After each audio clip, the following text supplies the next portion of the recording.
আসসালামু আলাইকুম। আপনাদের দেখাবো টমেটো সস। টমেটো সস তৈরি করার জন্য আমার লাগবে হলো টমেটো। এটা আমি পাকা মরিচ নিয়েছি কতগুলা, এই যে পাকা মরিচ, লবণ, তেঁতুল, রসুন, এটা হলো চিনি, আর অল্প 1 কাপ ভিনেগার। আমি এইখানে 2 কেজি একদম ফ্রেশ টমেটো নিয়েছি। টমেটোগুলোকে এখন আমি কেটে নেব। আমি টমেটোগুলোকে 4 অথবা 5 ভাগ করে কেটে নেব।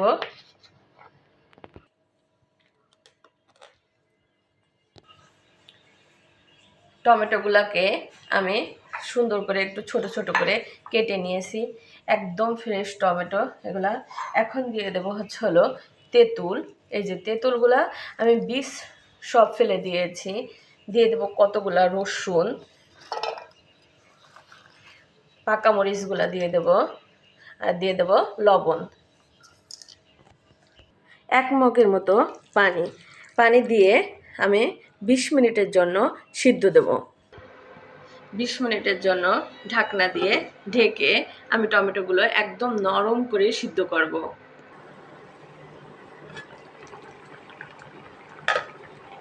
দেখুন টমেটোগুলা সিদ্ধ হয়ে গিয়েছে, এই যে একদম নরম হয়ে গিয়েছে। এখন আমি এটা নামিয়ে ফেলবো।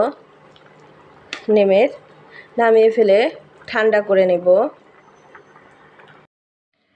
দেখুন টমেটোকে আমি এইভাবে সিদ্ধ করে নিয়েছি। এখন এগুলোকে ব্লেন্ড করে নেব। এই যে একটা ব্লেন্ডারে অল্প করে দেব, একবারে বেশি দেব না, দিয়ে তারপরে ব্লেন্ড করে নেব।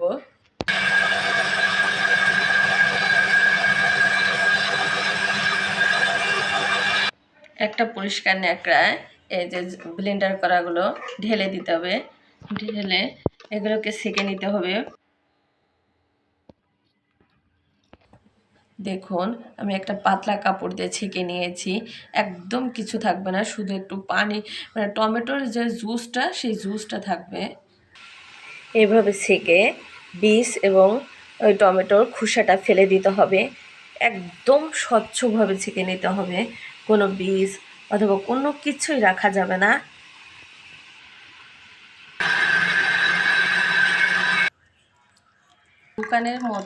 দোকানের মতো পারফেক্ট টমেটো সস বানানোর জন্য আপনাকে অবশ্যই একটা ন্যাকড়ায় এইভাবে নিয়ে সসটা সেঁকে নিতে হবে। আস্তে আস্তে করে টমেটো সসটাকে সেঁকে নিতে হবে, না হলে আপনার দোকানের মতো পারফেক্ট টমেটো সস হবে না। এভাবে বীজগুলো ফেলে দেব। সব টমেটোগুলোকে আমি ব্লেন্ড করে এই যে ছেঁকে নিয়েছি। এখন এটাকে চুলায় উঠিয়ে দেব। সসটা আমি এই যে এখন রান্না করব, এই যে বানাবো। আমি চুলায় উঠিয়ে দিয়েছি।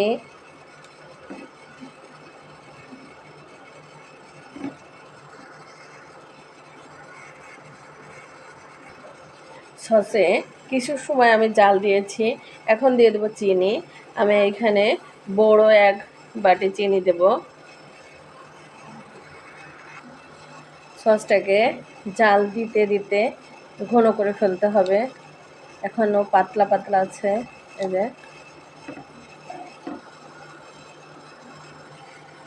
আমি বড় 1 কাপ চিনি দিয়েছি। এখন এখানে 1 কাপ, মিডিয়াম সাইজের 1 কাপ ভিনেগার দিয়ে দেব, যাতে এই টমেটো সসটা নষ্ট না হয়ে যায়। চিনি এবং ভিনেগার দেওয়ার জন্য এই সসটা অনেক পাতলা হয়ে গিয়েছে একদম। আমি এটাকে ঘন করে নেব।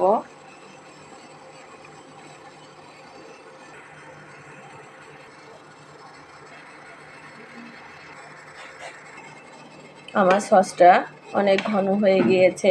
এখন আমি দেখব হয়েছে কিনা।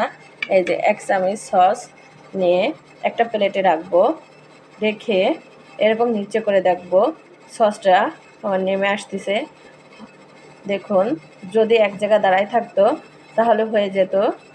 সসটা আস্তে আস্তে নিচে আসতেছে, তার মানে হয়নি, আর একটু করতে হবে। আরও আমি 5 মিনিট জাল দেবো সসটা।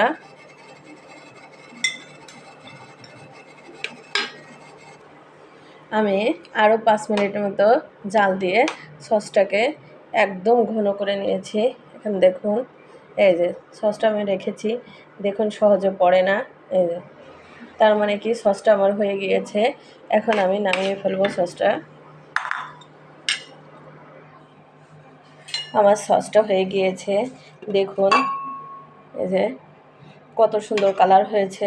সসটা অনেক গরম। আপনারা এইভাবে সস বানান, বানিয়ে ঠান্ডা করে সুন্দর একটা জারে ভরে রেখে দিন, আর সারা বছর হাতের সস খান।